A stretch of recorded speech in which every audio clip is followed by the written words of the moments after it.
ಪಡವಲಕಾಯಿ, ಕಡಲೆಕಾಳು, ಪಡವಲಕಾಳು ಕೂಟು. ಇದೊಂದು 100-150 ಗ್ರಾಮ್ ಆಯಿಲ್ ಹಾಕ್ಕೊಳ್ಳಿ. ಸಾಸಿವೆ 1 ಸ್ಪೂನಷ್ಟು ಸಾಸಿವೆ ನಾನು ಹಾಕಿದ್ದೀನಿ. ಕಡಲೆಬೇಳೆನ ಫ್ರೈ ಮಾಡ್ಕೋಬೇಕು. ಇಷ್ಟು ಪಡವಲಕಾಯಿನ ಹಾಕ್ತಾಯಿದ್ದೀನಿ ನೋಡಿ. ಈಗ ರುಬ್ಬಿರೋದನ್ನು ಇದಕ್ಕೆ ನಾವು ಆ್ಯಡ್ ಮಾಡೋಣ. ಏಕ್ದಮ್ ಮಸ್ತಿದೆ. ನಮಸ್ಕಾರ. ನಾನು ನಿಮ್ಮ GFC ಕೃಷ್ಣಪ್ಪ. ನಿಮ್ಮ GFC ಯೂಟ್ಯೂಬ್ ಚಾನಲ್ಗೆ ಸುಸ್ವಾಗತ. ಕೃಷ್ಣಪ್ಪ ಅವರು ಏನು ಮಾಡ್ತಾರೆ ಅಂತ ನೋಡ್ತಾ ಇದ್ದೀರಾ? ಏನು ವೆಜ್ ತುಂಬ ಇದು ನಡುವೆ ಸಿಕ್ಕಾಪಟ್ಟೆ ಮಾಡ್ತಾರೆ ಅಂತಿದ್ದೀರಾ? ವೆಜ್ ಮಾಡ್ಬೇಕ್ರಿ. ನೀವು ವೆಜ್ ಕೇಳಿದ್ದೀರಲ್ಲ, ನಮ್ಮ ನಾಟಿ ಸ್ಟೈಲು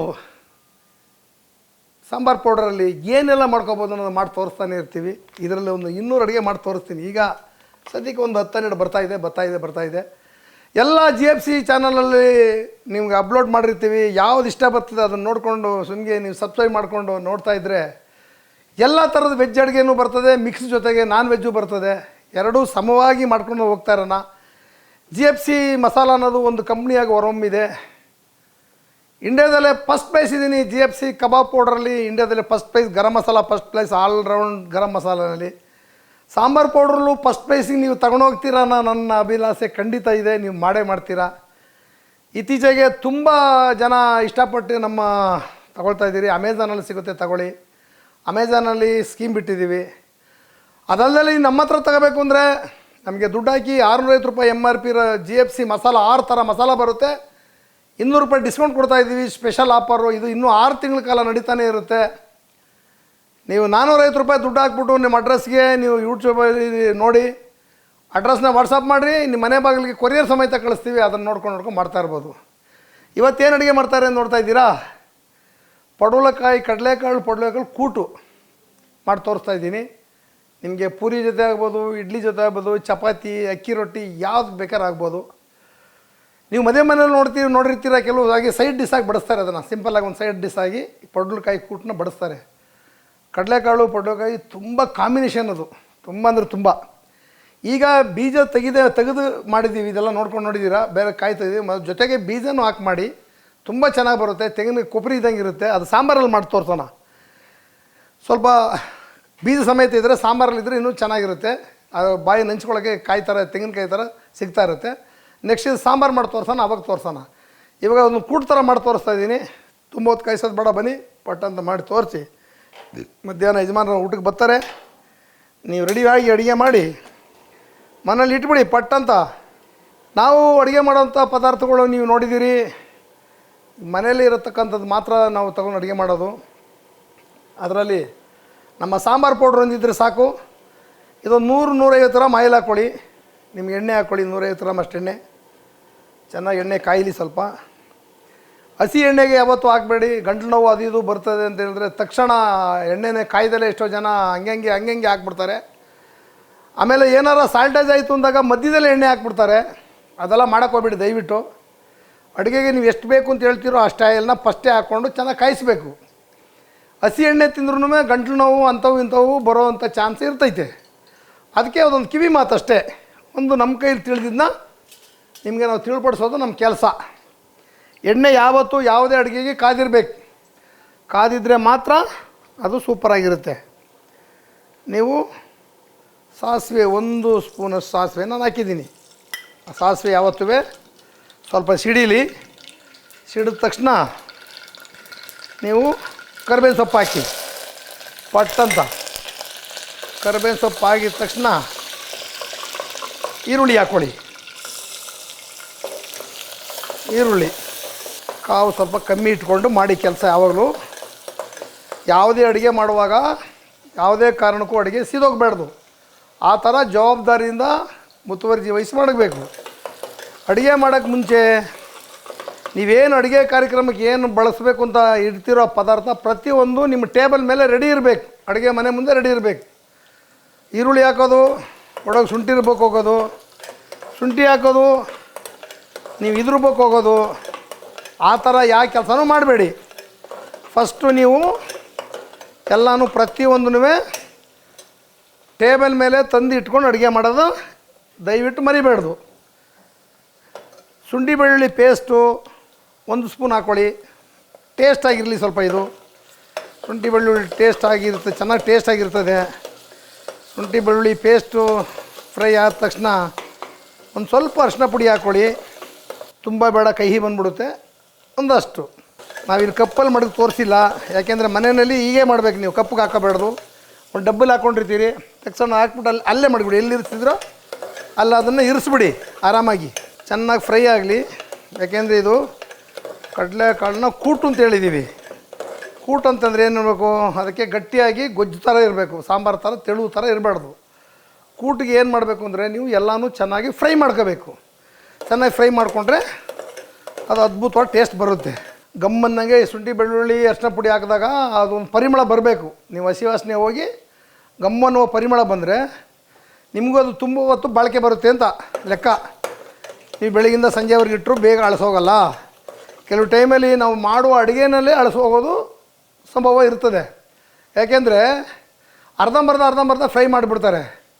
ಆವಾಗ ಅದು ತುಂಬ ಹೊತ್ತು ಬಾಳಿಕೆ ಬರೋಲ್ಲ. ಯಾಕೆ ಅಳಿಸೋಗುತ್ತೆ ಸಾರು ಇದಾಗುತ್ತೆ ಅಂದರೆ ನೀವು ಸರಿಯಾಗಿ ತಕ್ಕಂಥ ಫ್ರೈ ಕೊಟ್ಟಿರಲ್ಲ. ನೋಡಿ ಈಗ ಇದು ಫ್ರೈ ಆಗಿದೆ. ಇವಾಗ ನೀವು ಒಂದು ಅರ್ಧ ಗಂಟೆ ಮುಂಚೆನೇ ಈ ಕಡಲೆಬೇಳೆನ ನೆನೆ ಹಾಕಬೇಕು. ನೆನೆ ಹಾಕ್ಕೊಂಡು ಬಸ್ತಿಟ್ಕೋಬೇಕು. ಕಡಲೆಬೇಳೆನ ನೀವು ಹಂಗೆ ಹಾಕ್ಬೇಡ್ದು. ನಾವು ಅರ್ಧ ಗಂಟೆ ಮುಂಚೆ ಕಾಳನ್ನ ನೆನೆ ಹಾಕಿದ್ದೀವಿ. ನೆನೆ ಹಾಕ್ಬಿಟ್ಟು ಈ ಕಾಳನ್ನ ಚೆನ್ನಾಗಿ ಕಡಲೆಬೇಳೆನ ಫ್ರೈ ಮಾಡ್ಕೋಬೇಕು. ಈ ಗೊಜ್ಜು ಸುಮಾರು ನಾವು ತೊಗೊಂಡಿರೋದು 2 ಪಡವಲಕಾಯಿ ತೊಗೊಂಡಿದ್ದೀವಿ. ಉದ್ದನೇ ಪಡವಲಕಾಯಿ 2 ತೊಗೊಂಡಿದ್ದೀವಿ. 2 ತೊಗೊಂಡ್ರೆ ನಿಮಗೆ ಹೆಚ್ಚು ಕಮ್ಮಿ ಒಂದು 7ರಿಂದ 8 ಜನಕ್ಕೆ ಆಗುತ್ತೆ. ನೋಡಿ ಇಷ್ಟು ಪಡವಲಕಾಯಿನ ಹಾಕ್ತಾಯಿದ್ದೀನಿ. 2 ಪಡವಲಕಾಯಿ ನೋಡಿ ಇಷ್ಟಾಗಿದೆ. ತಗೊಂಡು ಸ್ವಲ್ಪ ನೀವು ಇದನ್ನು ಹಿಂಗೆ ಫ್ರೈ ಮಾಡ್ಕೋಬೇಕು. ಚೆನ್ನಾಗಿ ಎಣ್ಣೆನಲ್ಲಿ ಸ್ವಲ್ಪ ಲೈಟಾಗಿ ಚೆನ್ನಾಗಿ ಬಿಸಿ ಆಗುವಂಗೆ ಇದನ್ನು ನೀವು ಫ್ರೈ ಮಾಡ್ಕೋಬೇಕು. ಫ್ರೈ ಮಾಡ್ಕೊಂಡಾದಮೇಲೆ ನೀವು ಇದಕ್ಕೆ ನೀರನ್ನು ಆ್ಯಡ್ ಮಾಡಬೇಕು.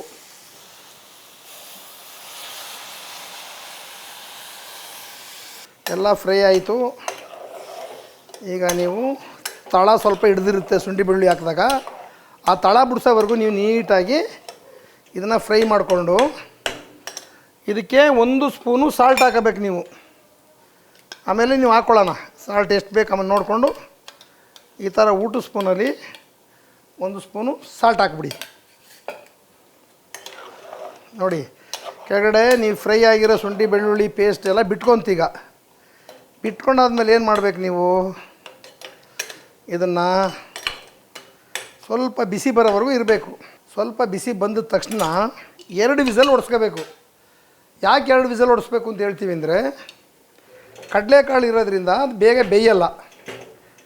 ಅದು ನೀವು ಒಂದು ಸ್ವಲ್ಪ ವಿಸಿಲ್ ಹೊಡೆಸ್ಬಿಟ್ರೆ ನಿಮಗೆ ಆದಷ್ಟು ಚೆನ್ನಾಗಿರುತ್ತೆ. ಹಿಂಗೆ ಮಾಡಿ ಇದನ್ನು ಮುಚ್ಚಿಬಿಡೋಣ. ಇದು ಒಂದು 2 ವಿಸಲ್ ಬಂದುಬಿಡಲಿ. 2 ವಿಸಿಲ್ ಬರೋಕ್ಕೆ ಮುಂಚೆ ಏನು ಮಾಡೋಣ ಅಂದರೆ ನಾವು ರುಬ್ಕೋಬೇಕಾಗ್ತದೆ. ಇನ್ನು ಬಾಕಿ ಇರೋವೆಲ್ಲನೂ ರುಬ್ಕೋಬೇಕು. ನಾವು ರುಬ್ಬಕ್ಕೆ ಏನು ಮಾಡಿದ್ದೀವಿ ನೋಡಿ, ಇನ್ನೂ 1 ಕಪ್ಪು ಈರುಳ್ಳಿ ಹಾಕ್ಕೊಂಡಿದ್ದೀವಿ, 1 ಕಪ್ಪು ಟೊಮೊಟೊ ಹಾಕ್ಕೊಂಡಿದ್ದೀವಿ, 1 ಕಪ್ಪು ತೆಂಗಿನಕಾಯಿ ಹಾಕ್ಕೊಂಡಿದ್ದೀವಿ, ಪುದೀನ ಸೊಪ್ಪು ಒಂದು ಸ್ವಲ್ಪ ಫ್ಲೇವರ್ ಚೆನ್ನಾಗಿರಲಿ ಅಂತ ಅಷ್ಟೇ, ನೀಟಾಗಿ ಫ್ಲೇವರ್ ಇರಲಿ ಅಂತ 1 ಕೈ ಮುಷ್ಟಿಯಷ್ಟು, ಕೊತ್ತಂಬರಿ ಸೊಪ್ಪು 1 ಕೈ ಮುಷ್ಟಿಯಷ್ಟು ಹಾಕ್ಕೊಂಡು ಇವನ್ನ ನೀಟಾಗಿ ರುಬ್ಕೊಂಬಂದ್ಬಿಡೋಣ. ಫಸ್ಟು ನಾವು ಟೊಮೊಟೊ ಹಾಕಿರೋದ್ರಿಂದ ಹೆಚ್ಚಿಗೆ ನೀರು ಅವಶ್ಯಕತೆ ಇರೋಲ್ಲ. ಒಂದು ಸ್ವಲ್ಪ ಹಾಕ್ಕೊಳ್ಳಿ. ಇನ್ನು ಸ್ವಲ್ಪ ಜಾಸ್ತಿ ಹಾಕ್ಬಿಟ್ರಿ ಅಂದರೆ ನೀವು ರುಬ್ಬುವಾಗ ನಿಮಗೆ ಮೇಲೆಲ್ಲ ಹಾರಿಬಿಡುತ್ತೆ. ನಮ್ಮ ಅಡುಗೆಗಳೆಲ್ಲ ನಾವು ಹೇಳ್ಕೊಡೋ ಅಡುಗೆ ನೀವು ಗಂಟೆ ಮಾಡೋ ಅವಶ್ಯಕತೆ ಏನಿರಲ್ಲ. ನೀವೆಲ್ಲ ರೆಡಿ ಮಾಡ್ಕೊಂಬಂದರೆ 10ರಿಂದ 20 ನಿಮಿಷದಲ್ಲಿ ನೀವೆಲ್ಲ ಪದಾರ್ಥನೂ ಮಾಡ್ಕೊಂಬಿಡ್ಬೋದು. ಇದ್ರ ಜೊತೆಗೆ ಈ ಕಡೆ ಅನ್ನ ಮಡಿಕೋಬೋದು, ಹಿಂಗೆ ಏನೋ ಬೇರೆ ಪದಾರ್ಥ ಇದ್ದರೆ ಬೇರೆ ಇದನ್ನು ಮಾಡ್ಬೋದು, ಇದನ್ನು ಮಾಡ್ಬೋದು. ಎಲ್ಲನೂ 10 ನಿಮಿಷ 20 ನಿಮಿಷದಲ್ಲಿ ನೀವು ಮಾಡಿ ಮುಗಿಸ್ಕೋಬೇಕು. ಆಗಿದ್ದಾಗ ಮಾತ್ರ ಅಡುಗೆ ಮಾಡ್ತೀನಿ ಅಂದರೆ ಬೆಳಗಿಂದ ಸಂಜೆವರೆಗೂ ಅಡುಗೆ ಮನೆ ಮಾಡ್ತಾ ಕೂತ್ಕೋಬೇಡಿ. ಎಲ್ಲ ರೆಡಿ ಮಾಡ್ಕೊಂಬತ್ತೀರಾ, ಪಟಾಪಟ್ ಅಂದು ಅಡುಗೆ ಮಾಡ್ತೀರಾ, ರೆಸ್ಟ್ ಮಾಡ್ತೀರಾ, ಟಿ ವಿ ನೋಡ್ತೀರಾ, ಮಕ್ಕಳು ನೋಡ್ತೀರಾ, ಮನೆ ನೋಡ್ತೀರಾ, ಎಲ್ಲನೂ ನೋಡ್ತೀರಾ. ಅಡುಗೆ ಮಾಡೋಕ್ಕೆ ತುಂಬ ಸಮಯ ಕೊಡೋ ಅವಶ್ಯಕತೆ ಇರೋಲ್ಲ. ವೆರಿ ಸಿಂಪಲ್ಲಾಗಿ ನೀವು ಅಡುಗೆ ಮಾಡ್ಕೋಬೇಕು. ಆವಾಗ ಅಡುಗೆಗೆ ನಿಮಗೆ ತುಂಬ ಚೆನ್ನಾಗಿ ಬರುತ್ತೆ. ಅಲ್ಲಿಂದ ಯಾಕೆಂದರೆ ನಿಮ್ಮ ಕಾನ್ಸಂಟ್ರೇಷನ್ ಎಲ್ಲ ಇಲ್ಲೇ ಇರ್ತದೆ. ಅಡುಗೆ ಮಾಡೋಕ್ಕೆ ಬರುವಾಗ ಅದನ್ನು ಪದೇ ಯಾಕೆ ಹೇಳ್ತೀವಿ ಅಂದರೆ ಅಡುಗೆ ಮಾಡುವಾಗ ಅಡುಗೆನೇ ಮಾಡಬೇಕು, ಬೇರೆ ಕಡೆ ಗಮನ ವಹಿಸ್ಬಾರ್ದು. ನೀವು ಅಡುಗೆ ಮಾಡುವಾಗ ಒಂದು ಸ್ವಲ್ಪ ತಳ ಹಿಡಿದ್ರು ಏನೋ ಹಿಡಿದ್ರು ಅಡುಗೆ ಕೆಟ್ಟೋದ್ರೆ ಯಾರು ಮಾಡಿದವ್ರು ಅಡುಗೆ ಅಂತಾರೆ. ಎಷ್ಟೇ ನೀವು ಮಾಸ್ಟರ್ ಚೆಫ್ ಆಗಿರ್ಬೋದು, ಏನಾಗಿರ್ಬೋದು.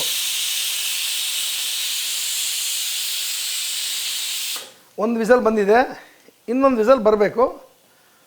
ಇನ್ನೊಂದು ವಿಸಲ್ ಬಂದುಬಿಡಲಿ, ಆಮೇಲೆ ನಿಮಗೇನು ಜೊತೆಗೆ ಮಾತಾಡ್ತಾ ಹೋಗೋಣ, ಮಾತಾಡಿಕೊಂಡು ಮಾಡುವ ಕೆಲಸನ. ನೋಡಿ 2 ವಿಸಲ್ ಆಯಿತು. ನಾನೀಗ ಸ್ಟವ್ ಆಫ್ ಮಾಡಿಬಿಡ್ತೀನಿ, ಇದನ್ನು ಬಂದ್ ಮಾಡಿಬಿಡ್ತೀನಿ. ಯಾಕೆಂದರೆ ಅದು ವಿಸಲ್ ಹೋಗೋವರೆಗೂ ಅಷ್ಟರೊಳಗೆ ನಮ್ಮ ರುಬ್ಬೋ ಕೆಲಸ ಇದೆ. ಇದ್ರ ಮಧ್ಯದಲ್ಲಿ ಮಾತಾಡುವ ನಿಮಗೊಂದು ಮಧ್ಯದಲ್ಲಿ ಒಂದು ಮೆಸೇಜ್ ಕೊಡ್ತಾಯಿದ್ದೀವಿ. ನಾವು ಪ್ಯಾಲೇಸ್ ಗ್ರೌಂಡ್ ತ್ರಿಪುರ ಭಾಷಣಿಗೆ ಡಿಸೆಂಬರ್ 12ರಿಂದ ಜನವರಿ 4 ತನಕ ನಿಮ್ಮ ಎಕ್ಸಿಬಿಷನಲ್ಲಿ ಇರ್ತೀವಿ. ಅಲ್ಲಿ ಕೇಕ್ ಶೋ ಎಕ್ಸಿಬಿಷನ್ ಬರ್ತಾಯಿದೆ. ನಾವು ಪ್ರತಿ ವರ್ಷ ಅದರಲ್ಲಿ ಭಾಗವಹಿಸ್ತೀವಿ. ನಮ್ಮ ಪ್ರಾಡಕ್ಟ್ ಯಾರು ಕೈ ಸಿಕ್ಕಿಲ್ವೋ ನೀವೆಲ್ಲ ಅಲ್ಲಿ ಬರ್ಬೋದು. ನಮ್ಮ GFC ಮಸಾಲ ಯೂಟ್ಯೂಬ್ ಚಾನಲ್ನ ಸಬ್ಸ್ಕ್ರೈಬ್ ಮಾಡಿದ್ರೆ ಒಂದು ಮಸಾಲ ತೊಗೊಂಡ್ರೆ ಒಂದು ಮಸಾಲ ಫ್ರೀ, ಎಷ್ಟೇ ಗ್ರಾಮ್ದಿರ್ಬೋದು. ನೀವು 1 kg ತೊಗೊಂಡ್ರೆ 1 kg ಫ್ರೀ, 10 kg ತೊಗೊಂಡ್ರೆ 10 kgನೂ ಫ್ರೀ, 100 ಗ್ರಾಮ್ ತೊಗೊಂಡ್ರೆ 100 ಗ್ರಾಮ್ ಫ್ರೀ. ನಿಮ್ಮ ಅನುಕೂಲಕ್ಕೆ ತಕ್ಕಾಗಿ ನೀವು ಖರೀದಿ ಮಾಡ್ಬೋದು, ಅಲ್ಲಿ ಬರ್ಬೋದು, ಮಾತಾಡ್ಬೋದು. ಜೊತೆಗೆ ವೆಜ್ಜು ಐಟಮು ಇಟ್ಟಿದ್ದೀವಿ, ನಾನ್ ವೆಜ್ ಐಟಮ್ ಇಟ್ಟಿದ್ದೀವಿ. ಊಟಕ್ಕೆ ಚಿಕನ್ ಬಿರಿಯಾನಿ ಇರುತ್ತೆ, ಮಟನ್ ಬಿರಿಯಾನಿ ಇರುತ್ತೆ, ಕಬಾಬ್ ಎಲ್ಲ ಇರುತ್ತೆ. ವೆಜ್ ಕಡೆ ಬಂದ್ರಿ ಅಂತ ಹೇಳಿದ್ರೆ ಮಶ್ರೂಮ್ ಬಿರಿಯಾನಿ ಕಂಟಿನ್ಯೂ ಇರುತ್ತೆ. ಶೋನಲ್ಲಿ 60 ರೂಪಾಯಿ ಮಾತ್ರ ಇಟ್ಟಿರೋದು ಹಾಲು ಮಶ್ರೂಮ್ ಬಿರಿಯಾನಿ. ನಿಮ್ಮ ಗಮನಕ್ಕಿರಲಿ, ಬರೀ ಮಶ್ರೂಮ್ ಬಿರಿಯಾನಿ ಅಲ್ಲ, ಹಾಲು ಮಶ್ರೂಮ್ ಬಿರಿಯಾನಿ ಕಾಂಬಿನೇಷನ್ ಅದು. ಬೇಕಾದ್ರೆ ನೀವು ನಾವು ಇನ್ನೊಂದು ಸಾರಿ ಮಾಡುವಾಗ ಮಾಡಿ ತೋರಿಸ್ತೀವಿ. ಬರೀ ಮಶ್ರೂಮ್ ಹಾಕಿದ್ರೆ ಅಷ್ಟು ಟೇಸ್ಟ್ ಇರೋಲ್ಲ. ಆಲೂಗೆಡ್ಡೆನ ಅದ್ರ ಜೊತೆ ಕಾಂಬಿನೇಟ್ ಮಾಡಿದ್ರೆ ಎಷ್ಟು ಅದ್ಭುತವಾಗಿರುತ್ತೆ ಅಂದರೆ ನಮ್ಮ ಗ್ರೇವಿನಲ್ಲಿ ಮಾಡಿ ತೋರಿಸ್ತೀವಿ. ಈ ನೆಕ್ಸ್ಟ್ ಶೋನಲ್ಲಿ ನಾವು ಮಾಡಿ ತೋರಿಸೋರಿದ್ದೀವಿ, ಅದು ನೋಡ್ಕೊಳ್ಳಿ. ಅದನ್ನು ತಿನ್ನಬೇಕು ಅಂತ ಬಯಸೋರು ಅದು ವೆಜ್ಜೇ, ಅದು ಆ ಗ್ರೇವಿನೂ ವೆಜ್ಜು. ಆ ಒಂದು ಗ್ರೇವಿ ನಿಮ್ಮ ಮನೇಲಿದ್ದರೆ 10ರಿಂದ 15 ಥರ ನೀವು ಐಟಮ್ನ ಮಾಡ್ಕೋಬೋದು. ಬ್ಯಾಚುಲರ್ಗೆಲ್ಲ ತುಂಬ ಈಸಿ. ಇದು ಹೆಂಗಪ್ಪ ತೊಗೊಳ್ಳೋದು, ಎಲ್ಲಪ್ಪ ಸಿಗ್ತಾಯಿದೆ ಅಂತಂದರೆ ಕೃಷ್ಣಪ್ಪವ್ರಿಗೆ ಫೋನ್ ಮಾಡಿ, ನಾವು ಕೊರಿಯರ್ ಕಳಿಸ್ಕೊಡ್ತೀವಿ. ಬರೀ ಗ್ರೇವಿನೇ ಬೇಕಾದ್ರೆ 2 ಪ್ಯಾಕೆಟ್ ತಗೋಬೇಕು. ಇಲ್ಲ ಫುಲ್ ಸಿಸ್ಟಮೇ ನಮ್ಮದೆಲ್ಲ ಬೇಕು ಅಂದರೆ ನೀವು 650 ರೂಪಾಯಿ MRP ಉಳ್ಳೋದು 200 ರೂಪಾಯಿ ಡಿಸ್ಕೌಂಟ್ ಕೊಡ್ತಾಯಿದ್ದೀವಿ. 450 ರೂಪಾಯಿ ನಮ್ಮ ಅಕೌಂಟ್ಗೆ ಹಾಕಿ ನಿಮ್ಮ ಮನೆ ಬಾಗಿಲಿಗೆ ನಾವು ತಲುಪಿಸ್ತೀವಿ. ಪ್ರೊಫೆಷ್ನಲ್ ಕೊರಿಯರು ಅಡ್ರೆಸ್ ಎಲ್ಲ ಕರೆಕ್ಟಾಗಿ ಹಾಕಿ ನೀವು ದುಡ್ಡು ಹಾಕಿದರೆ ನಿಮ್ಮ ಮನೆಗೆ ಕಳಿಸ್ಕೊಡ್ತೀವಿ. ನಿಮ್ಮ ಜೊತೆಲೇ ಇರ್ತೀವಿ. ನಿಮ್ಮ ಅಡುಗೆ ಮನೇಲಿ ಏನೇನು ಬೇಕೆಲ್ಲ ಅಡುಗೆ ಹೇಳ್ಕೊಡ್ತಾ ಇರ್ತೀವಿ. ಹಾಗೆ ನಾವು ಮುಂದಸ್ತಾ ಹೋಗೋಣ. ಈಗ ಬನ್ನಿ ಇಷ್ಟೊಳಗೆ ರುಬ್ಕೊಂಬಂದ್ಬಿಡೋಣ.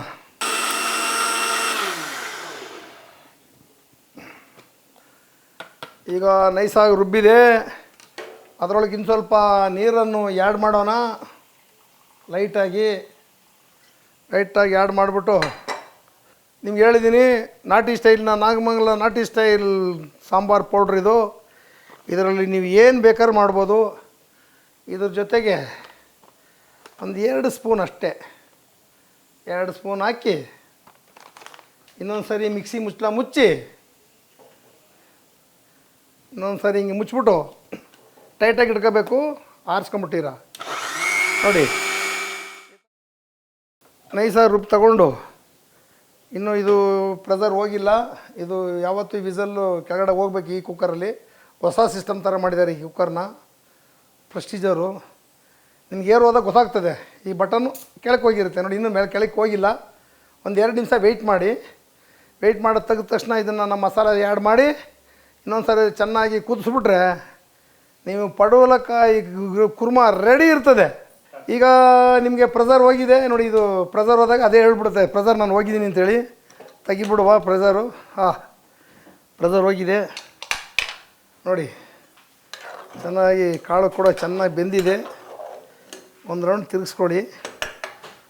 ಗಮ್ಮಂತ ಇದೆ ಆ ಕಾಯಿಗೂ ಅದಕ್ಕೂ ಪರಿಮಳಕ್ಕೂ. ಹೇಗಿದೆ ಅಂದರೆ ನೋಡಿ, ಈಗ ರುಬ್ಬಿರೋದನ್ನು ಇದಕ್ಕೆ ನಾವು ಆ್ಯಡ್ ಮಾಡೋಣ. ಆ್ಯಡ್ ಮಾಡಿಬಿಟ್ಟು ಏನು ಮಾಡಬೇಕು ಅಂತ ಮಾಡ್ಕೊಳ್ಳೋಣ. ಇದನ್ನು ಮತ್ತೆ ನಿಮ್ಗೆ ಹೇಳ್ತಾ ಇರ್ತೀನಿ ಅವಾಗವಾಗ, ನೀವೇನೋ ತೊಳೆಯೋಕ್ಕೆ ಅವಶ್ಯಕತೆ ಇರೋಲ್ಲ. ಈ ಥರ ನೀರನ್ನ ಸ್ವಲ್ಪ ಹಾಕೊಂಬಿಟ್ಟು ಇನ್ನೊಂದು ಸರಿ ಕ್ಯಾಪ್ ಮುಚ್ಚಿ ಒಂದು ಸರಿ ಮಿಕ್ಸಿನ ಹಿಂಗೆ ಅನ್ನಿ. ಯಾಕೆಂದರೆ ಒಂದು ಪದಾರ್ಥನೂ ವೇಸ್ಟ್ ಮಾಡಬಾರ್ದು. ನಾವು ವೇಸ್ಟ್ ಮಾಡೋ ಕೆಲಸ ಮಾಡಲ್ಲ. ಮಾಡಿದರೆ ಆಯಿತು ನೋಡಿ. ಇದು ಆಗೋಯ್ತು. ಈಗ ನೋಡಿದ್ರಾ ಎಷ್ಟು ನೀಟಾಗಿದೆ. ಕೆಲಸ ಮುಗೀತು, ತೊಳೆದಂಗೂ ಆಗೋಯ್ತು. ಈಗ ಇದಕ್ಕೆ ಒಲೆ ಹಚ್ಬಿಡೋಣ. ಹೆಂಗಿದೆ ಅಂದರೆ ಹಂಗೆ ತಿಂತಾಯಿದ್ರೆ ಪೂರಿಗ ಸಾಗು ಹಾಕ್ಕೊಂಡು ಅನ್ನಕ್ಕೆ ಹಾಕೊಂಡು ಹೊಡಿತಾಯಿದ್ರೆ ಹಾಗೆ ಹೇಗಿರ್ಬೇಕು ಅನ್ಬೇಡಿ ನೋಡಿ. ಇದು ಪಡವಲಕಾಯಿಗೆ ಕಾಳು ಕೂಡ ತುಂಬ ಬೇಳೆ ನಿಮಗೆ ಬಾಯಿಗೆ ಸಿಗಬೇಕು. ಬೇಳೆ ನಾವು ಹೇಗೆ ತುಂಬ ಕೂಗಿಸ್ಬಿಟ್ಟು ಸಾಂಬಾರಿಗೆ ನಾವು ಆ್ಯಡ್ ಮಾಡ್ತೀವೋ ಆ ಥರ ಇರ್ಕೊಡ್ದು ನೋಡಿ. ಪಡವಲಕಾಯಿ ಜೊತೆಗೆ ಈ ಕಾಳು ಹಾಗೇ ಇರಬೇಕು. ನಿಮಗೆ ಅದು ಬಾಯಿಗೆ ಸಿಗ್ತಾ ಇರಬೇಕು. ಆವಾಗ ಅದ್ರ ಪರಿಮಳ ಆ ಟೇಸ್ಟು ಅದಕ್ಕೂ ಕಾಂಬಿನೇಷನು ತುಂಬ ಚೆನ್ನಾಗಿರುತ್ತೆ. ಈಗ ಇದು ಬೇಯ್ತಾ ಇರಲಿ. ಫೈನಲ್ ಅಂತೂ ಆಗಿಬಿಟ್ಟಿದೆ. ಉರಿ ಸ್ವಲ್ಪ ಸ್ಲೋ ಇಟ್ಕೊಳ್ಳೋಣ. ಇದು ಉಪ್ಪು ನೋಡುವ ಸಮಯ, ಉಪ್ಪನ್ನು ನೋಡುವ ಸಮಯ. ನೋಡಿಬಿಟ್ರೆ ಸ್ವಲ್ಪ ಬೆಂದ್ಬಿಟ್ರೆ ಆಯಿತು, ರೆಡಿ ಆಗೋಯ್ತು. ಇನ್ನೂ ಅರ್ಧ ಸ್ಪೂನಷ್ಟು ಉಪ್ಪು ಬೇಕಾಗಿದೆ, ಇದಕ್ಕೆ ಹಾಕ್ಕೊಳ್ಳೋಣ. ನಿಮ್ಗೆ ಅವಲೇ ನಾನು 1 ಸ್ಪೂನ್ ಉಪ್ಪು ಹಾಕಿದ್ದೆ. ಇದು 8ರಿಂದ 10 ಜನಕ್ಕೆ ಆಗುವಷ್ಟು ಗ್ರೇವಿ ಇದು, ಅದಕ್ಕೆ ಅಷ್ಟು ಸಾಲ್ಟ್ ಬೇಕು. ಉಪ್ಪು ಮುಂದಕ್ಕೆ ಹೋಗಬೇಡ್ದು, ಹಿಂದನೂ ಇರಬೇಡ್ದು. ನೀವು ಹಿಂದೆ ಇದ್ದರೂ ಟೇಸ್ಟ್ ಇರೋಲ್ಲ, ಅದು ಮುಂದಕ್ಕೆ ಹೋದರೂ ಟೇಸ್ಟ್ ಇರೋಲ್ಲ. ಅದಕ್ಕೋಸ್ಕರ ಏನು ಮಾಡ್ತೀರ ಅಂದರೆ ಯಾವತ್ತೂ ಉಪ್ಪನ್ನ ನೋಡ್ಕೊಂಡು ಹಾಕಿ. ನೋಡ್ಕೊಂಡು ಹಾಕಿದ್ರೆ ಆ ಟೇಸ್ಟು ಕರೆಕ್ಟಾಗಿರುತ್ತೆ. ಪಡವಲಕಾಯಿನಲ್ಲಿ ಇದು ನಾವು ಗೊಜ್ಜು ಥರ ಮಾಡಿದ್ದೀವಿ. ಇದರಲ್ಲಿ ಸಾಂಬಾರು ಬೇಕಾದ್ರೆ ಮಾಡ್ಕೊಬೋದು. ಇನ್ನು ಸ್ವಲ್ಪ ತೆಳು ಮಾಡಿ ಬೇರೆ ವಿಧಾನ ಸ್ವಲ್ಪ ಚೇಂಜ್ ಮಾಡಿದ್ರೆ ನೀವು ಸಾಂಬಾರಾಗಿ ಹೋಗುತ್ತೆ. ಆ ಥರ ಸಾಂಬಾರು ಹಾಕ್ಬೇಕಾದ್ರೆ ಏನು ಮಾಡಬೇಕು ಅಂದರೆ ನಿಮಗೆ ಈ ಥರ ಸಣ್ಣ ಕಚ್ಚಬೇಡದು. ಅದನ್ನು ಪಡವಲಕಾಯಿನ ಸಾಂಬಾರು ಇರುವಾಗ ಒಳಗಡೆ ಬೀಜ ಇದೆಯಲ್ಲ, ಬೀಜನ ಹಂಗೆ ಬಿಡಿಸ್ಕೊಂಡು ತಗೊಂಡು ಕಾಯಿನ ದಪ್ಪ ಹೊಡ್ಕೊಂಡು ಇದ್ರ ಜೊತೆಗೆ ಆಲೂಗಡ್ಡೆ ಮಿಕ್ಸ್ ಮಾಡಬೇಕು. ಆಲೂಗಡ್ಡೆ ಮಿಕ್ಸ್ ಮಾಡಿದ್ರೆ ಸಾಂಬಾರಿಗೆ ಅದ್ಭುತವಾಗಿರುತ್ತೆ. ನಾವು ಹೇಳಲ್ಲ, ನೆಕ್ಸ್ಟ್ ನಿಮಗೆ ಮಾಡಿ ತೋರಿಸ್ತೀವಿ. ಹೇಳಿದ್ರೆ ಅದು ಅರ್ಥ ಆಗೋಲ್ಲ. ಏನಪ್ಪ ಹೇಳ್ಬಿಟ್ರಲ್ಲ ಹೆಂಗಪ್ಪ ಅಂತೀರಿ, ನೀವು ತಲೆ ಕೆಡಿಸ್ಕೊಳ್ಳೋ ಕೆಲಸ ಬೇಡ. ನಮ್ಮ ಅಡುಗೆ ನೀವು ಏನೇನು ಅಡುಗೆ ಇದೆಯೋ ಪ್ರತಿಯೊಂದು ನಮ್ಮ ಯೂಟ್ಯೂಬ್ ಚಾನಲಲ್ಲಿ ನಿಮ್ಗೆ ಹೊಡೆದ ತಕ್ಷಣ ಬಂದುಬಿಡ್ಬೇಕು. ಆ ಥರ ಒಂದು ಕಾನ್ಸೆಪ್ಟಲ್ಲಿ ನಾವು ಈಗ ನಿಮಗೆ ಈ ವೆಜ್ನ ಶುರು ಮಾಡಿರೋದು. ನಾನು ಸ್ವಲ್ಪ ಬೆಂದ್ರೆ ಆಯ್ತಲ್ಲ, ನಿಮಗೆ ಹಂಗೆ ಗೊಜ್ಜು ಥರ ಇರ್ತದೆ. ಈ ಪೂರಿ ಸಾಗು ಕೊಡ್ತಾರೆ ನೋಡಿ, ಸೇಮ್ ಅದೇ ಥರ ಪೂರಿ ಸಾಗು ಇವೆಲ್ಲ ಬರ್ತವಲ್ಲ ಆ ಥರ. ಇನ್ನೊಂದು 2 ನಿಮಿಷ ಬೇಯಬೇಕಿದು. ಬೇಯಲಿ, ಸ್ಲೋ ಊರಿನಲ್ಲಿ ಬೇಯಿಸುವ. ನೀವು ನಮ್ಮ ಚಾನಲಲ್ಲಿ ನಮ್ಮ ಸಾಂಬಾರು ಪೌಡ್ರ್ ಮಾಡೋದನ್ನು ಮಾಡಿ ತೋರಿಸಿಲ್ಲ. ನಾನು ಆಲ್ರೆಡಿ ನಿಮಗೆ ಮನೆ ರಸದ ಊಟದಲ್ಲಿ ಮಾಡಿ ತೋರಿಸಿದ್ದೀನಿ. ಈಗ ನಮ್ಮ ಚಾನಲ್ಲು ಮಾಡಿ ತೋರಿಸ್ತೀನಿ. ನಿಮ್ಗೆ ಎಷ್ಟು ಅಳತೆ ಪ್ರಮಾಣ, ಎಷ್ಟು ಥರ ನಾವು 20-22 ಐಟಮ್ ನಾವು ಅದನ್ನು ಈ ಸಾಂಬಾರು ಪೌಡ್ರ್ ಯೂಸ್ ಮಾಡಿದ್ದೀವಿ. ನೀವು ಬರೀ ಯೂಸ್ ಮಾಡಿದ್ದೀರಾ ತಗೊಳ್ಳಿ ಅಂತ ಇದ್ದರೆ ಹೆಂಗೆ? ನಾವು ಈಗ ನಿಮ್ಮ ಕೈಗೆ ಸಿಗದೆ ಹೋಗ್ಬೋದು. ಅಂಥವ್ರು ಏನು ಮಾಡ್ತೀರಾ ಅಂದರೆ ನೆಕ್ಸ್ಟ್ ಎಪಿಸೋಡಲ್ಲಿ ವೆಯ್ಟ್ ಪ್ಲೀಸ್, ದಯವಿಟ್ಟು ಎಲ್ಲರೂ ನಿರೀಕ್ಷೆ ಮಾಡಿ. ನಿಮ್ಮ ಮನೆಯಲ್ಲೇ ನೀವು ಸಾಂಬಾರು ಪೌಡ್ರ್ ಮಾಡ್ಕೋಬೋದು. ಆ ಥರದೊಂದು ಮೆಜರ್ಮೆಂಟ್ ಸಮೇತ ಕೊಡ್ತೀವಿ. ನಮ್ಮ ಸಿಸ್ಟಮೇ ಹಂಗೆ, ನಮ್ಮ GFC ಸಿಸ್ಟಮೇ ಹಂಗೆ. ನೀವು ಮನೇಲಿ ಬೇಕಾದ್ರೆ ಮಾಡ್ಕೋಬೋದು, ನಮ್ಮ ಹತ್ರ ಬೇಕಾದ್ರೆ ತರಿಸ್ಕೋಬೋದು. ನಮ್ಮ ಹತ್ರನೇ ತರಿಸ್ಕೊಳ್ಳಿ, ಅಡುಗೆ ಮಾಡಿ ನಮಗೆ ದುಡ್ಡು ಕೊಡಿ ಅಂತ ನಾವು ಹೇಳೋರಲ್ಲ. ಜೊತೆಗೆ ಇನ್ನೂ ಒಂದು ಕಾನ್ಸೆಪ್ಟು ಏನು ಹೇಳ್ತೀವಿ ಅಂದರೆ, ನಿಮಗೆ ಬಜಾರ್ನಲ್ಲಿ ಹಲವಾರು ಥರ ಮಸಾಲೆ ಪೌಡ್ರ್ ಸಿಗುತ್ತೆ, ನಮ್ಮದೇ ತಗೊಳ್ಳಿ ಅಂತ ನಾನು ಯಾವತ್ತೂ ಪ್ರತಿವಾದ ಮಾಡಲ್ಲ. ಎಲ್ಲರದು ತಗೊಳ್ಳಿ, ಎಲ್ಲರದು ಟೇಸ್ಟ್ ನೋಡಿ. ನಿಮ್ಗೆ ಯಾವುದು ಅಚ್ಚುಮೆಚ್ಚಾಗುತ್ತೋ ಅದನ್ನು ನೀವೊಂದು ಫಿಕ್ಸ್ ಮಾಡ್ಕೊಳ್ಳಿ. ನಾನು ಹೇಳೋದಿಷ್ಟೇ, ನಮ್ಮದೇ ತಗೋಬೇಕು, ನಮಗೆ ವ್ಯಾಪಾರ ಕೊಡಬೇಕು, ನಾವೇ ಬದುಕಬೇಕು, ನಾವೇ ಹೊಟ್ಟೆ ತುಂಬಿಸ್ಕೊಂಡು ಇದ್ಬಿಡ್ಬೇಕು. ನಾನು ಎಷ್ಟು ತಿನ್ನೋಣ, ನಾನು ತಿನ್ನೋದಿಷ್ಟು ಅನ್ನ, ಅದಕ್ಕೆ ಎಷ್ಟು ಬೇಕು ಅಷ್ಟೇ ಕೆಲಸ ಮಾಡಬೇಕು. ನಾನು ಜನಸ್ನೇಹಿಯಾಗಿರ್ಬೇಕು. ನೀವು ಯಾವತ್ತೂ ಒಬ್ಬ ಮನುಷ್ಯನ ಧರೆಗೆ ಹುಟ್ಟು ಬಂದಮೇಲೆ 10 ಜನಕ್ಕೆ ಅನುಕೂಲವಾಗೋಂಥ ವ್ಯಕ್ತಿಯಾಗಿರಬೇಕು. ಅವ್ರು ನಮ್ಮ ಜನ ಒಪ್ಕೋಬೇಕು, ಮೆಚ್ಕೋಬೇಕು. ಆ ರೂಪದಲ್ಲಿ ನಾವು ಎಲ್ಲರೂ ಪ್ರತಿಯೊಬ್ಬರು ಕೆಲಸ ಮಾಡಬೇಕು. ಕೆಲವ್ರ ಉದ್ದೇಶ ಹಂಗಿರುತ್ತೆ, ನಮ್ಮದು ಮಾತಾಡಬೇಕು, ನಮ್ಮದು ಬೇರೆ ಯಾರ್ದು ಇರಬಾರ್ದು, ಅದು ಹಂಗಿರುತ್ತೆ ಹಿಂಗಿರುತ್ತೆ ಅಂತ ಟೀಕೆ ಮಾಡ್ತಾರೆ. ನಾನು ಯಾರ್ದು ಟೀಕೆ ಮಾಡಲ್ಲ. ಯಾಕೆಂದರೆ ಅವ್ರವ್ರ ಕಂಪ್ನಿದು, ಅವ್ರವ್ರ ಪರ್ಸ್ನಲ್ಲು, ಅವ್ರವ್ರ ವಿಚಾರ, ಅವ್ರವ್ರ ರೆಸಿಪಿ, ಅವ್ರವ್ರಿಗೆ ಬಿಟ್ಟು ವಿಚಾರ. ನಮ್ಮದು ಹೀಗಿದೆ, ನೀವು ನೋಡಿ ತಗೊಳ್ಳಿ, ಮಾಡಿ ಊಟ ಮಾಡಿ ಅಂತ ಹೇಳ್ತೀವಿ. ಆಮೇಲೆ ನೆಕ್ಸ್ಟ್ ಎಪಿಸೋಡಲ್ಲಿ ಈ ಪೌಡ್ರನ್ನ ಮಾಡೋದು ಹೇಗೆ, ಎಷ್ಟು ಮೆಜರ್ಮೆಂಟಲ್ಲಿ ಮಾಡಬೇಕು, ಆ ಮೆಜರ್ಮೆಂಟ್ನ ನಿಮಗೆ ಅರ್ಪಿಸೋರಿದ್ದೀವಿ. ವೆಯ್ಟ್ ಮಾಡ್ತಾಯಿರಿ. ಯಾವತ್ತಿದ್ರೂ ನಮ್ಮ ಚಾನಲ್ ನೋಡ್ಬೋದು. ಹಳ್ಳಿನಲ್ಲೂ ಬೇಕಾದ್ರೆ ಯಾರು ಹೆಣ್ಮಕ್ಳು ಹೊಸ್ದಾಗಿ ಮದುವೆ ಮಾಡ್ಕೊಂಡಿದ್ದಾರೋ ಅವ್ರಿಗೆಲ್ಲ ಯಾರು ಮಾಡೋಕ್ಕೆ ಬರೋಲ್ವೋ ಅವರೆಲ್ಲ ಈ ಎಪಿಸೋಡ್ ನೋಡಿದ್ರೆ ಮಾಡ್ಕೋಬೋದು. ಅಟ್ಲೀಸ್ಟು ತರಿಸ್ಕೊಳ್ಳಿಲ್ಲ ಅಂದ್ರೆ ನೀವು ಮನೇಲಿ ಮಾಡ್ಕೋಬೋದು, ಏನು ತೊಂದರೆ ಇಲ್ಲ. ಯಾರ ಕೈಲಿ ಬ್ಯುಸಿಯಾಗಿದ್ದೀರಾ, ನಾವು ಮನೆಗೆ ಕೆಲಸ ಮಾಡೋಕ್ಕಾಗಲ್ಲ, ಕೆಲಸದಲ್ಲಿದ್ದೀವಿ, ನಾವು ತೊಗೊಳಕ್ಕಾಗಲ್ಲ, ಮಾಡೋಕ್ಕಾಗಲ್ಲ, ಅದನ್ನು ಹುರಿದು ಫ್ರೈ ಮಾಡಿ ನಮಗೆ ಆಗಲ್ಲ ಅಂದವರು ದಯವಿಟ್ಟು ನಮ್ಮ ಹತ್ರ ತಗೊಳ್ಳಿ ಅಷ್ಟೇ. ಯಾರು ನಮ್ಮ ಆಸ್ಟ್ರೇಲಿಯಾ, USA, ಸಿಂಗಾಪುರು, ಮಲೇಷ್ಯಾ ಎಲ್ಲ ಎಷ್ಟು ಕಸ್ಟಮರ್ಗಳಿದ್ದೀರಿ, ಅವರೆಲ್ಲ ನೋಡ್ತಾ ಇರ್ತೀರಿ. ನಿಮಗೆಲ್ಲ ಕೋಟಿ ವಂದನೆಗಳು. ನನ್ನ ಫಾಲೋವರ್ಸ್ ಇದ್ದಾರೆ. ಆಮೇಲೆ ಆಸ್ಟ್ರೇಲಿಯಾದಲ್ಲಿ, USA ಇದ್ದಾರೆ. ನನ್ನ ಕಬ್ಬಿನ ಜ್ಯೂಸ್ ಕುಡಿತಾ ಇದೆ ಆವತ್ತು ಸ್ಟೂಡೆಂಟ್ ಇವತ್ತು ದೊಡ್ಡ ಇಂಜಿನಿಯರ್ ಕೆಲಸದಲ್ಲಿದ್ದಾರೆ. ಅವ್ರನ್ನೆಲ್ಲ ನೋಡಿ ನೆನಪು ಎಷ್ಟು ಖುಷಿಯಾಗುತ್ತೆ. ನಾನು ಅವ್ರ ಫೋನ್ ಮಾಡಿ ನನ್ನ ಹತ್ರ ಮಾತಾಡ್ತಾರೆ. ಅಂಕಲ್ ಅನ್ನೋರಿದ್ದಾರೆ, ಅಪ್ಪ ಅನ್ನೋರಿದ್ದಾರೆ, ಅಣ್ಣ ಅನ್ನೋರಿದ್ದಾರೆ, ತಾತ ಅನ್ನೋರಿದ್ದಾರೆ. ಅಷ್ಟು ಒಂದು ಬಂಧು ಬಳಗನ ಬೆಳೆಸಿಟ್ಟಿದ್ದೀನಿ ಪ್ರಪಂಚದಲ್ಲಿ. ನಾವೇ ದೊಡ್ಡ ಧನ್ಯರು. ನಾವು ಆಸ್ತಿ ಪಾಸ್ತಿ ಎಲ್ಲ ಮಾಡೋದಕ್ಕಿಂತನೂ ನಿಮ್ಮನ್ನೆಲ್ಲ ಸಂಪಾದನೆ ಮಾಡಿದ್ದೀವಲ್ಲ, ಅದೇ ನಮ್ಮ ದೊಡ್ಡ ಭಾಗ್ಯ. ನಾವೊಬ್ಬರು ರೈತರ ಮಕ್ಕಳಾಗಿ ಬೆಂಗಳೂರು ಬಂದು ಬದುಕು ಕಟ್ಕೊಂಡು ಇದೆಲ್ಲ ಮಾಡಿದ್ದೀವಿ ಅಂದರೆ ನಮ್ಮ ಕೈಲೇ ನಂಬೋಕ್ಕಾಗಲ್ಲ ನಿಜವಾಗ್ಲೂ. ದೇವರು ಇಂಥದ್ದೊಂದು ನಮಗೊಂದು ಅವಕಾಶ ಕೊಟ್ಟನ ಅಂತ ಆ ಕೋಟಿ ಕೋಟಿ ದೇವರು ಕೈ ಮುಗಿದ್ರ ಜೊತೆಗೆ ನಿಮಗೂ ನಾವು ಕೈ ಮುಗಿಬೇಕು. ಯಾಕೆಂದರೆ ನನ್ನನ್ನು 30-40 ವರ್ಷದಿಂದ ನನ್ನ ಜೊತೆ ಸಾಕಿದ್ದೀರಿ, ನಮ್ಮನ್ನೆಲ್ಲರನ್ನೂ ಇಷ್ಟು ಜೊತೆಲಿ ಬೆಳೆಸಿದ್ದೀರಿ. ನಿಮ್ಗೆ ಎಷ್ಟು ಹೇಳೋದು ಸಾಲದು. ಆಯಿತು, ಸಾಕಿದು ನೋಡಿ, ಗ್ರೇವಿ ಥರ ಬಂದಿದೆ. ಇನ್ನೂ ಮುಂದಿನ ಎಪಿಸೋಡಲ್ಲಿ ಬೇಕಾದಷ್ಟು ಮಾತಾಡೋದಿದೆ, ಮಾತಾಡ್ತಾ ಹೋಗೋಣ ಬನ್ನಿ. ಈಗ ಟೇಸ್ಟ್ ಮಾಡೋ ಸಮಯ. ಎಲ್ಲ ಕರೆಕ್ಟಾಗಿದೆ, ಇನ್ನೇನು ಬೇಕಾಗಿಲ್ಲ. ಕಡಲೆಕಾಳಿನ ಪಡವಲಕಾಯಿ ಗೊಜ್ಜು, ಇದು ಸಾಂಬಾರು ಅಂತನಾರ ತಿಳ್ಕೊಳ್ಳಿ, ಗೊಜ್ಜು ಅಂತನಾರ ತಿಳ್ಕೊಳ್ಳಿ. ಟೇಸ್ಟ್ ಅಂತೂ ಅದ್ಭುತವಾಗಿರುತ್ತೆ. ಟೇಸ್ಟ್ ಮಾಡ್ತಾಯಿದ್ದೀನಿ, ನೀವು ಹೋಗಿ ಮನೇಲಿ ತಂದು ಇದೇ ಥರ ಮಾಡಿಕೊಂಡು ಮನೆಯಲ್ಲಿ ನಿಮ್ಮ ಮಕ್ಕಳಿಗೆ, ಗಂಡ ಮಕ್ಕಳಿಗೆ ಕೊಡ್ತೀರಂತ ನನ್ನ ಆಸೆ ಇದೆ. ನೋಡೋಣ.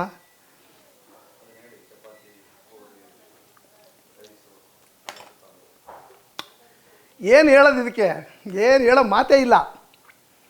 ಏಕ್ದಮ್ ಮಸ್ತಿದೆ. ಹೇಗಿದೆ ಅಂದರೆ ನೀವು ಚಪಾತಿಗೆ, ಪೂರಿಗೆ, ಅನ್ನಕ್ಕೆ ಎಲ್ಲಕ್ಕೂ ಮಾಡಿಸ್ದಂಗಿದೆ ಇದು. ಈ ಥರದ್ದು ಮಾಡ್ಕೊಳ್ಳಿ. ಕಡಲೆಕಾಳು ಹಂಗೆ ಬಾಯಿ ಸಿಗ್ತಾಯಿದ್ರೆ ಹಂಗೆ ಇದು ಪರಿಮಳ, ಕಡಲೆಕಾಳು ಟೇಸ್ಟು ಹೇಗಿದೆ ಅಂದರೆ ಬಾಯಲ್ಲಿ ಹಂಗೆ ನನಗೆ ಒಂದು ಸ್ಪೂನ್ ತಿಂದಿನಿ, ರಸ ಬಾಯಲ್ಲಿ ತುಂಬ ರಸ ಬಿಟ್ಕೊತಾ ಇದೆ. ಆ ಥರ ಟೇಸ್ಟ್ ಇದೆ. ಇದೇ ಥರ ಮಾಡ್ಕೊಳ್ಳಿ ನೀವು.